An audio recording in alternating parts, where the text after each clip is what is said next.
Okay, today's demonstration is brought to you by Michelle Obama Middle School. And today we did a demonstration how to make a lava lamp. So you're gonna need baking soda, vegetable oil, and vinegar.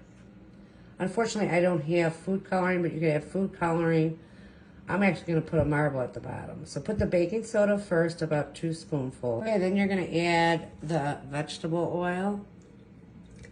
And I would add probably up to there. Okay. Okay, and I'm going to add the apple cider vinegar, but I'm going to actually add a couple marbles and see what happens. All right, here's the marbles. Just throw them in there. Okay. Now I'm going to add the... If you had food coloring, you put it in now.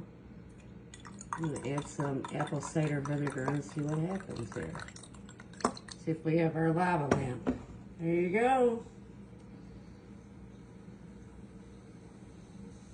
If I put my hand on top, the gases should go, it should make it go faster. If you have a bottle, plastic bottle like we use today, I was telling them don't put it on there because I didn't want it to explode all over. There's your homemade lava lamp.